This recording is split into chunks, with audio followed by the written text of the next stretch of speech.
Hello friends, welcome to my Bengali kitchen. আমার Bengali কিচেনে তোমাদের সকলকে স্বাগতম। আজ আমি বানাবো পালক পনির। তো পালক পনির আমি কিভাবে বানাই সেটাই আজ তোমাদের সাথে শেয়ার করব। তো পালক পনির বানানোর জন্য কী কী উপকরণ লেগেছে সেইগুলো আগে তোমাদের দেখিয়ে দিই। তো দেখো, প্রথমে আমি পনির নিয়ে নিয়েছি, সাথে নিয়েছি একটা পেঁয়াজ কুচি করে নিয়েছি, একটা টমেটো কুচো নিয়েছি, আর এখানে নিয়েছি আমি মালাই।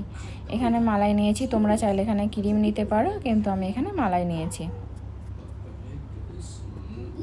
আর নিয়েছি দুটো কাঁচা লঙ্কা, আর নিয়েছি এক টুকরো আদা, আর 4-5 কোয়া রসুন। আর এখানে আমার 200 গ্রাম মতো পালং শাক আছে, এটা আমি ভালোভাবে ধুয়ে কেটে নিয়েছি। গুঁড়ো মশলার মধ্যে নিয়েছি আমি জিরে গুঁড়ো, ধনে গুঁড়ো, গরম মশলা গুঁড়ো, রেড চিলি গুঁড়ো, আর লাল লঙ্কা গুঁড়ো, সাথে ফোড়নের জন্য নিয়েছি এলাচ, লং, দারচিনি, নিয়েছি লবণ স্বাদ অনুযায়ী, আর নিয়েছি হলুদ আর গোটা জিরে। তো দেখো, আমি এখানে জলটা গরম হতে বসিয়ে দিয়েছি। জল গরম আমার হয়ে গেছে, এখানে আমি পালং শাকটা দিয়ে দেব। তো কিছুক্ষণ আমি এখানে পালং শাক দিয়ে 5 থেকে 10 মিনিট মতো এটা কিন্তু আমি ফুটিয়ে নিয়েছি। এরপর আমি এটা কিন্তু জল ঝরিয়ে নিব। তো আমি এখানে ওটা পালং শাকটা আমি জল ঝরিয়ে রেখে দিয়েছি। এবার আমি এখানে মশলার জন্য প্রথমে কড়াতে তেল নিয়ে নিয়েছি। আমি এটা কিন্তু সাদা তেল দিয়ে করছি। তো এবার আমি দিয়েছি গোটা জিরে,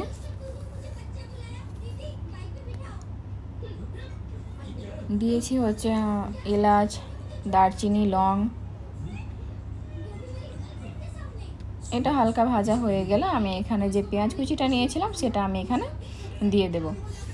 এবার এটা আমি হালকা ভাজা করে নেব।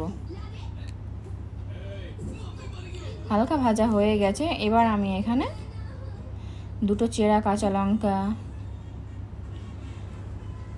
5-6 কোয়া রসুন, এক টুকরো আদা এখানে আমি দিয়ে দিলাম। সাথে দিয়ে দিলাম একটা টমেটো কুচি করে। এবার এটা আমি ভালোভাবে নাড়াচাড়া করে নেব।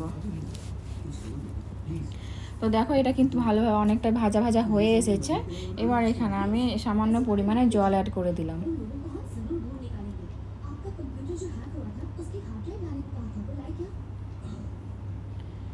তো জলটা আমার শুকিয়ে এসেছে। এরপর কিন্তু এটা আমি নামিয়ে রেখে দেবো ঠান্ডা হতে। ঠান্ডা হলে তারপরে আমি এটা একটা পেস্ট করে নেব। তো এখানে দেখো, আমি এখানে একটা মিক্সি জারে পালং শাকটা নিয়ে নিয়েছি, সাথে নিয়েছি আমি যে মশলাটা আমি ভেজে রেখেছিলাম সেটা। এবার এটা আমি দুটো উপকরণ একসাথে নিয়ে ভালোভাবে পেস্ট করে নেব। পেস্ট আমার করা হয়ে গেছে। এরপর আমি কড়াতে দিয়ে দিয়েছি সাদা তেল। এবার আমি পনিরগুলো হালকা ভেজে নেব। তোমরা চাইলে এটা ভাজতে পারো বা নাও ভাজতে পারো। পালক পনির ভাজলেও হয়, না ভাজলেও চলে।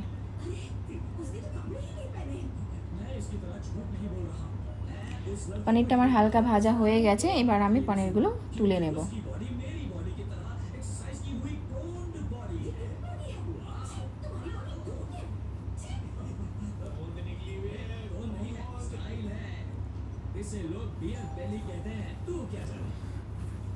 তো দেখো, সব পনিরগুলো আমি তুলে নিয়েছি।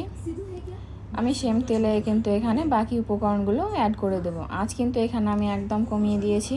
তো প্রথমে আমি রেড চিলি, লাল লঙ্কা গুঁড়ো, গরম মশলা গুঁড়ো, এলাচ, ধনে গুঁড়ো, জিরে গুঁড়ো, হলুদ গুঁড়ো সব একসাথে দিয়ে কিন্তু এটা কয়েক সেকেন্ড মতো নাড়াচাড়া করে নেব।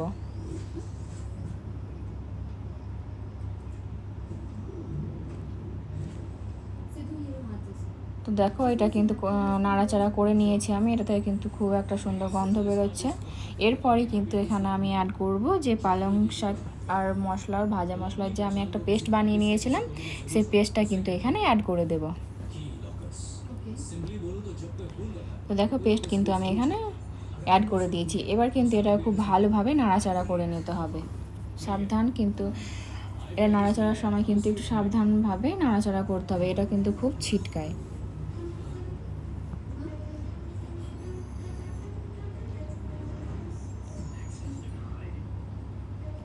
দেখো খুব ভালোভাবে কিন্তু এটা আমি নাড়াচাড়া করে নিচ্ছি। দেখতে পাচ্ছ কতটা ফুটছে। এরপর আমি এখানে পনিরটা অ্যাড করে দিলাম।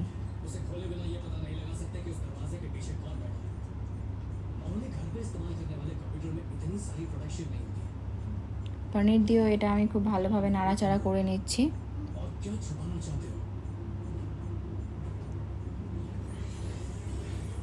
এরপর আমি এখানে লবণ অ্যাড করে দিলাম। সাথে যে আমি এখানে মালাইটা নিয়েছিলাম সেই মালাইটা কিন্তু এখানে আমি অ্যাড করে দিলাম। তোমরা চাইলে এখানে ফুল ক্রিম দিতে পারো, কিন্তু আমি এখানে ক্রিমের ইউজ করছি না, তাই আমি এখানে মালাই অ্যাড করেছি। এটা অপশনাল, না দিলেও চলবে।